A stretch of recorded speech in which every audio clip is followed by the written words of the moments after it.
ఆచి చికెన్ మసాలా. తెలంగాణ రాజకీయాల్లో సవాళ్ల పర్వం మరో మరుపు తిరుగుతుంది. అప్పులపై బీఆర్ఎస్ కు మరోసారి సవాల్ చేశారు మంత్రి జూపల్లి కృష్ణారావు. సాయంత్రం 5 గంటలకు ప్రెస్ క్లబ్ లో చర్చకు రావాలని చెప్పారు. చెప్పినట్లుగానే ఈయన ప్రెస్ క్లబ్ కు వెళ్లారు. బీఆర్ఎస్ నేతలు కూడా వస్తే ప్రెస్ క్లబ్ లో చర్చ జరిగే అవకాశం ఉందని ఇప్పటికే మంత్రి జూపల్లికి లేఖ రాశారు హరీష్ రావు. నేను రుజువు చేయలేకపోతే అన్ని 100 అవసరం లేదు, 100 మంది అవసరం, రాహుల్ గాంధీ అవసరం లేదు, రేవంత్ రెడ్డి అవసరం లేదు. బీఆర్ఎస్ పార్టీ అవసరం నేను వస్తా. నేను చెప్పింది. మంత్రి జూపల్లి మాట్లాడుతున్నారు. ఇప్పుడు లైవ్ 4 పేజీలు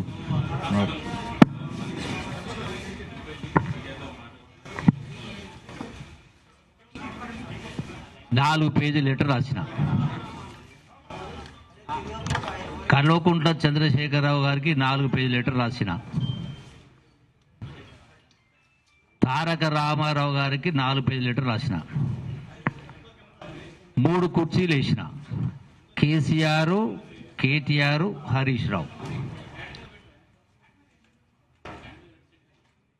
ఇందులో తర్వాత నేను వీళ్ళందరికీ నా వాట్సాప్ ద్వారా ముగ్గురికి, కేసీఆర్కు, కేటీఆర్కు, హరీష్ రావుకు ఉదయము ప్రెస్ మీట్లో ఉదయం 11 గంటలకే పంపించినాం. దానికి అయితే హరీష్ రావు నా లెటర్ జవాబు పంపినా అని చెప్పిండు. ఏముంది జవాబులో? మొత్తం మేము చేసినప్పుడు 4.17 లక్షల కోట్లు మాత్రమే అని లెటర్ రాజు. మిగతాదంతా ఏముంది? మీరింత అప్పు చేసినట్టు మాట్లాడు. నేను మాట్లాడింది మా ప్రభుత్వం ఎంత చేసిన అప్పు గురించి నేను మాట్లాడలే.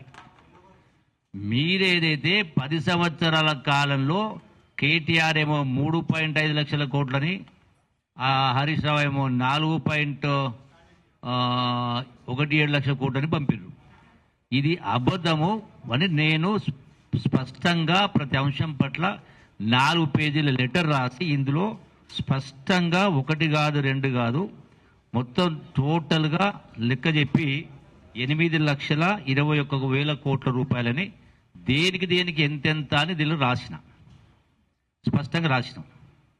ప్రతి అంశం పట్ల టోటల్గా విడమరిచి విశదీకరించి మీ చేసిన అప్పులు, మీరు పెట్టిపోయిన బకాయిలు మొత్తం కలిపి 8,21,000 కోట్లను రాసినాం. నేను ఉదయం కూడా మళ్ళీ చెప్పిన, నిన్న ఏదో తెలంగాణ భవన్కు రాలేదు, పారిపోయిండు, శ్రీభూ రక్తం అని మాట్లాడాడు.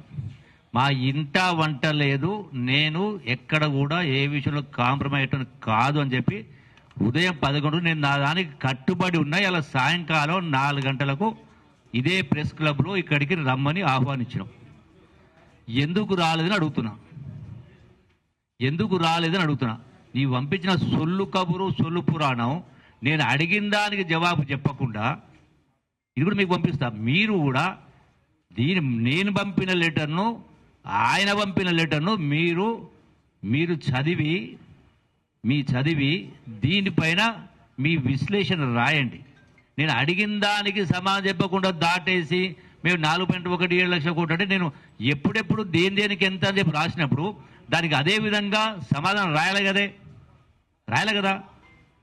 ఈ ప్రశ్నకు జవాబు అంటే ఇది ఫెయిల్ అయినట్ట, పాస్ అయినట్ట? అరే నేను అడిగింది ఏంది, మీరు జవాబు ఇచ్చింది ఏంది? మీ 10 సంవత్సరాల కాలంలో చేసిన అప్పులు, మీరు మిగిలిచ్చిపోయిన బకాయిలు కలిపి 8,21,000 కోట్లని ఫైనాన్స్ డిపార్ట్మెంటు అధికారిక లెక్కల ప్రకారం దేనికి ఎంతెంత ఎప్పుడు పంపిస్తే మీరేం చేసిండ్రు? దానిలో మేము ఇంతే అని పంపించిండ్రు. అయితే మీరు కార్పొరేషన్ ద్వారా తీసుకున్న అప్పును ఇది మా ప్రభుత్వం చెయ్యలేదని మళ్ళీ చెప్తే, మీరు కార్పొరేషన్ దేని తీసుకున్నారు?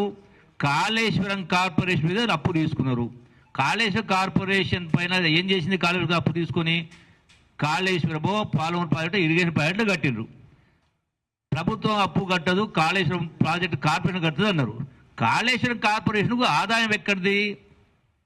కాళేశ్వరం కార్పొరేషన్ ప్రాజెక్టులు కట్టించారు అంటే ఆ ఆదాయం ప్రజల నుంచి, రైతుల నుంచి ఆ డబ్బులు వసూలు చేస్తారని అడిగిన. దానికి సమాధానం లేదు. సమాధానమే దీనికి మాట్లాడలే. అట్లాగే మంచినీటికి సంబంధించి మిషన్ భగీరథ పైన సుమారుగా 40,000 కోట్ల రూపాయలు అప్రాక్సిమేట్లీ సబ్జెక్ట్ టు కరెక్షన్. ఈ యొక్క మిషన్ భగీరథ మీద తీసుకున్న అప్పు పైసలు ఎవరు కడతారు? ప్రభుత్వం కాదా? మీరు కట్టిండ్రు కదా. మీ ప్రభుత్వంలో కేసీఆర్ ప్రభుత్వం ఉన్నప్పుడే కొన్ని మాసాల పాటు మీరు అప్పు వడ్డీ ఆ బ్యాంకులకు మిషన్ భగీరథ కార్పొరేషన్ ద్వారా అట్లాగే కాళేశ్వరం కార్పొరేషన్ ద్వారా తీసుకున్న అప్పులు మీరు వడ్డీ కట్టిండ్రు కదా. మరి మీరు ప్రభుత్వం కట్టకపోతే ప్రభుత్వంకి ఎందుకు కట్టిండ్రు? నేను ఇవన్నీ కూడా వరుసగా పూసగుచ్చినట్టుగా నేను రాసిన ఇవన్నీ కూడా మీకు అన్ని పత్రికల వాళ్లకు నేను ఈ యొక్క లెటర్స్ కూడా ఇచ్చిన. నేను దాచిపెట్టలేక ఇచ్చిన కదా. దీనికి సమాధానం చెప్పకుండా మీరెంత తప్పు చేసినా మాట్లాడు. అరే మరి నేను ఎంత తప్పు చేసిన నేను ఛాలెంజ్ చేసింది కేటీఆర్ మాట్లాడిన 3,50,000 కోట్లు అప్పు మాత్రమే, 4 లక్షల కోట్లు అప్పు మాత్రం వాళ్ళు ఇద్దరు మాట్లాడినప్పుడు తప్పు, శుద్ధ అబద్ధం. అది కాదు. మీ అప్పు బకాయిలు కలిపి 8,20,000 కోట్లని వీళ్ళు ప్రతి అంకె అక్షరం ఉంది. దేనికి ఎంతెందరూ ఉంది. 4 పేజీలు రాసినాం. దానికి ఈయన ఒక పేజీ హరీష్ రావు ఒక పేజీ జవాబు పంపి మేము 4,17,000 కోట్లు అప్పు చేసినాం, మీరెంత అప్పు చేసిండ్రు అని మాట్లాడుతున్నాడు. మరి నేను ఎంత చేసింది, మా ప్రభుత్వం ఎంత చేసింది నేను మాట్లాడలేదే. నేను ఛాలెంజ్ చేసి దానిపైన కాదు కదా.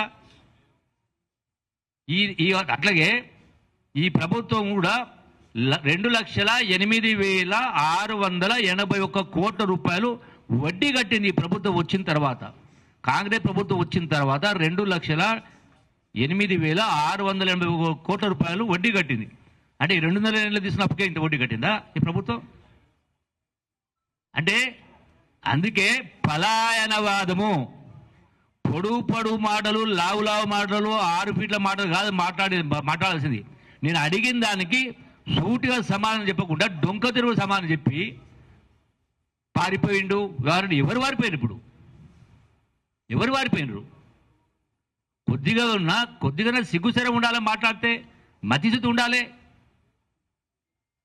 మీరు ఈ రోజు కాదు ఏ రోజు కూడా నన్ను మీరు తప్పు పట్టలేరు, నన్ను ప్రశ్నించలేరు. పాలమూరు పౌరుషం గురించి మాట్లాడినావు. బరాబర్ పాలమూరు పౌరుషం ఉంది కాబట్టే ఆనాడైనా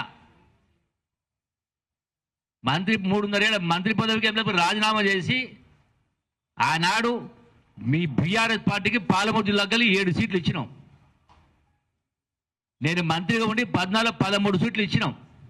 నువ్వు సమాధానం చెప్పబోయంటే రెండో మాట ఇంకో మాట చెప్పిన పోనీ మీరు సిగ్గుదప్పిన బతుకుతూ మీరు రాలేక నేను వారిపోయినట్టు మాట్లాడుతున్నారు. అంటే క్వశ్చను మీ తెలంగాణ భవన్కు వస్తేనే లెక్క ఉన్నట్ట. అయినా నిన్న స్పష్టంగా హరీష్ రావు అక్కడేంది అమరవీర స్తూపం కాడుకు వస్తున్న తెలిసి నేను గాంధీ భవన్ నుంచి నేను బయలుదేరిపోయినా. ఈ లోపలనే సరే అక్కడికి రాలేదు. ఇవాళ పొద్దున చెప్పిన ఢిల్లీలో ఉన్నా కూడా 2 గంటల ఫ్లైట్ రావచ్చు కదా, సిద్దిపేటలో ఉన్నా రావచ్చు కదా. ఎందుకు ముఖం చెల్లలేదు మీకు బాబామర్ల ఇద్దరికి? మళ్ళీ ఉల్టా చోరు కోత్వాలు దాంట్లోనట్టుగా మీరు మాట్లాడతారు. నన్ను కొద్దిగా బుద్ధిశరం ఉండాలి. అంటే మీరు ప్రజల జీవితాలతో ఆడుకుంటారా? ధైర్యం దమ్ముండాలి. నేను తప్పు చేస్తే నేను క్షమాపణ చెప్తా. అరే మీరు ఉన్న వాస్తవాలు ఇవి ఉంటే మీరు అబద్ధాలు ప్రచారం చేసుకుంటున్నారు. మీ సోషల్ మీడియా ద్వారా నెలకు ₹1 కోటి జీతాలు చెల్లించి అబద్ధాల ప్రచారం మీరు చేసుకుంటూ దమ్ము ధైర్యం లేక మీరు రాక మళ్ళీ నన్ను మాట్లాడతారా? నేను చెప్పిన ఇప్పటికి కూడా నేను కట్టుబడి ఉన్నా. పోనీ ఇప్పుడు నువ్వు రాసినావు కదా, 4 లక్షల ఒకటి రాసినావు కదా, మరి దీనికి సమాధానం ఎందుకు రాయలే? నేను రాసినా కదా, నేను రాజీనామా కట్టుబడి ఉన్నాను. ఈ 4.17 లక్షల కోట్లు నువ్వు అన్నావు కదా, కేటీఆర్ 3.5 కోట్లు అన్నావు కదా. నేను రాసిన లెటర్లో జవాబు నేను నా రాజీనామాకు ఎమ్మెల్యే పదవికి మంత్రి పదవికి కట్టుబడి ఉన్నారు రాసిన. మరి మీరెందుకు రాయలే? మీరు రుజువు చేయగలదు, మీరెందుకు రాయలే? నిజంగా మీ లెక్కలు దొంగ లెక్కలు కావు, కరెక్ట్ అయితే మరి మీరెందుకు రాజీనామా చేస్తాను అంటలేరు? పోనీ కేసీఆర్ తోటి మాట్లాడేమని చెప్పినా ఎందుకు మాట్లాడిస్తలేరు?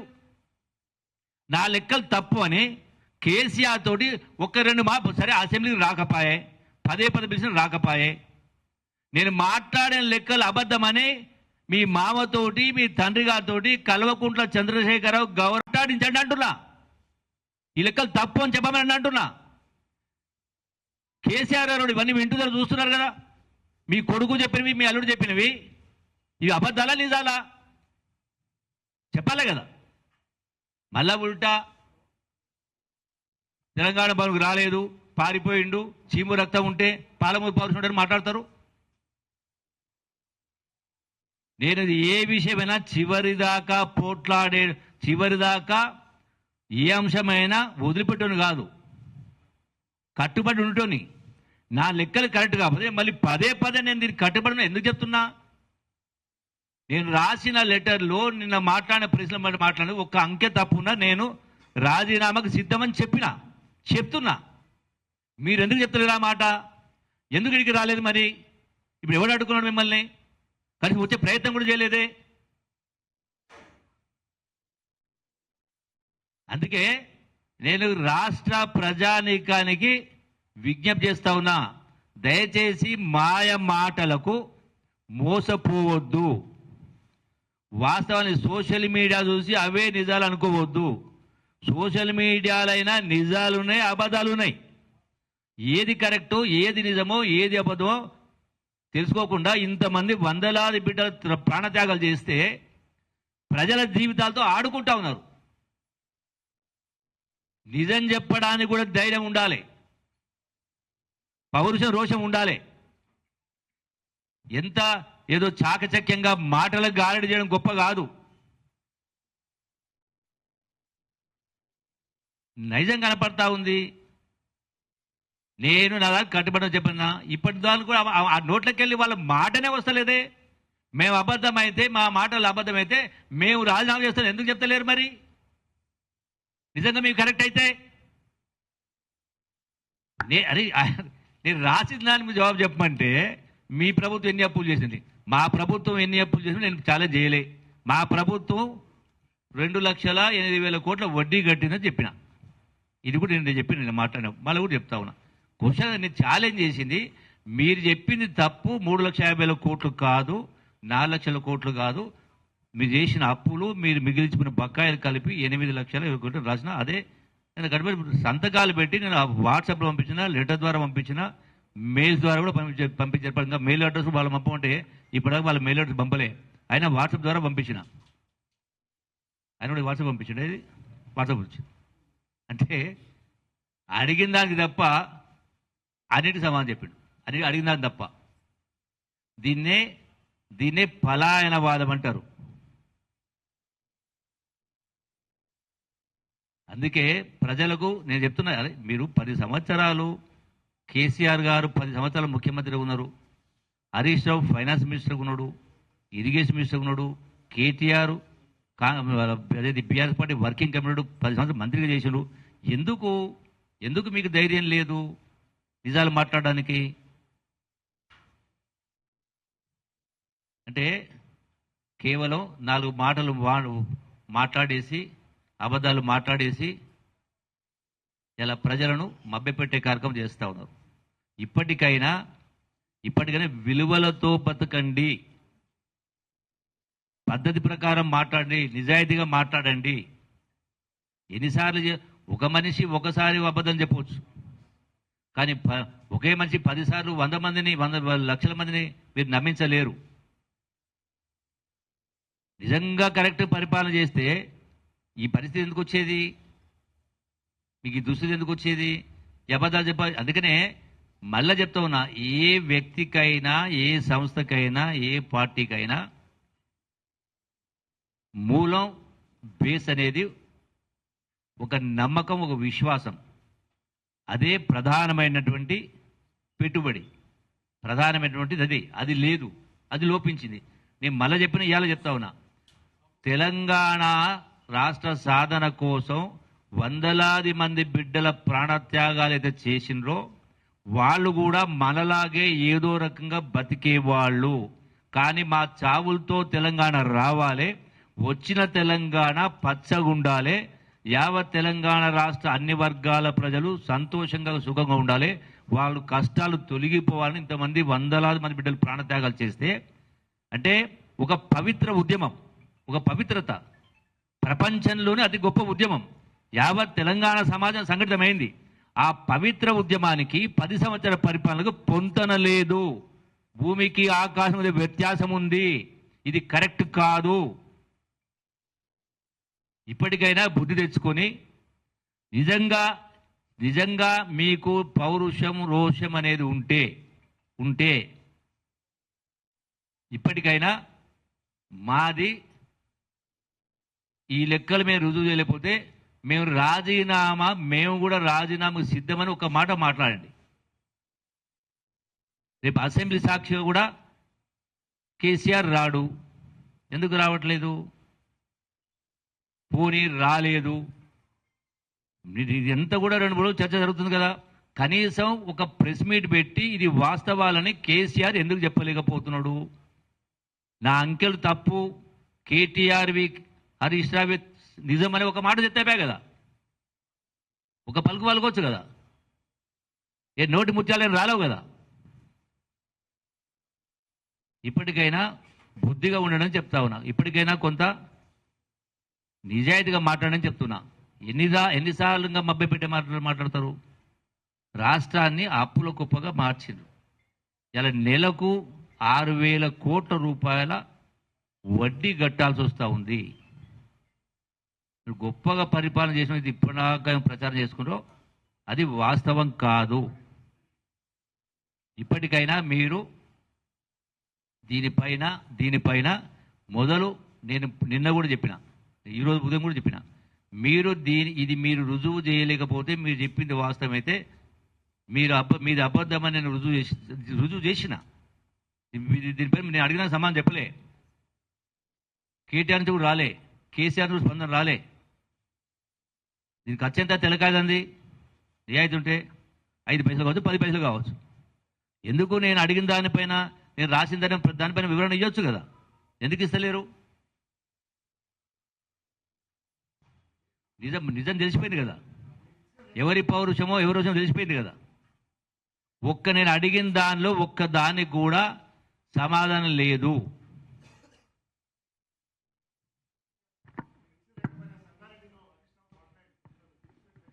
ఇక కనపడుతూనే ఉంది వాటిలో, ఇంకా ఏడు మాట్లాడు, ఏం మాట్లాడు, బొంద మాట్లాడు, ఏం మాట్లాడు.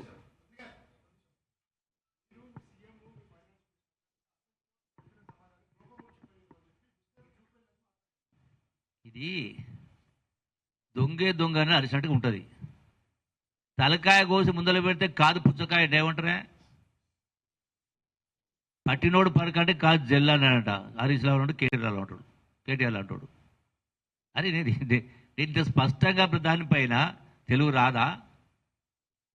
ఇంగ్లీష్లో పంపాలా, ఉర్దూలో పంపండి, పంపుతా. Very bad. బాధ అనిపిస్తుంది. ఇంత ఉద్యమం జరిగి ఇంతమంది ప్రాణత్యాగాలు చేస్తే ఇది నిర్వాకం. నిజాలు చెప్పడానికి కూడా వాళ్ళకు ధైర్యం లేదు.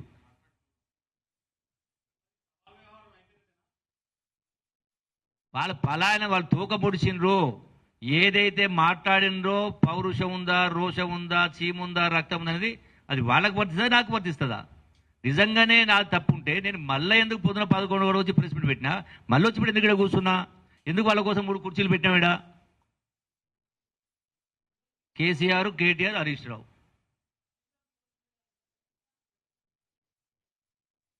ఫస్ట్ ఇన్నిసార్లు మాట్లాడితే కూడా మళ్ళీ అదే మాట మాట్లాడితే ఎట్లా?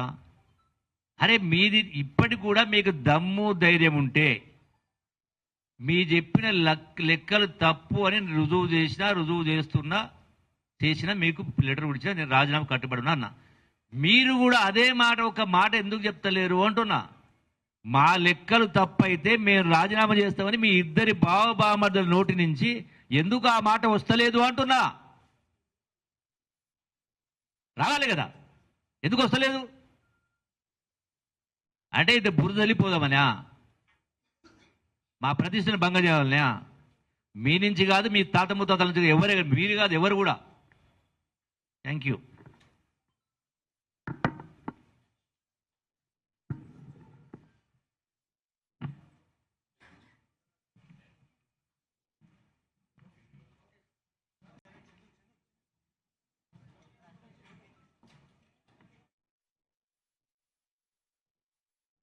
నేను చెప్పిన ఇప్పటి కూడా నేను కట్టుబడి ఉన్నాన్న. పోనీ ఇప్పుడు నువ్వు రాసినావు కదా, 4 లక్షల ఒకటి రాసినావు కదా, మరి దీనికి సమాధానం ఎందుకు రాయలే? నేను రాసినా కదా, నేను రాజీనామా కట్టుబడి ఉన్నాను.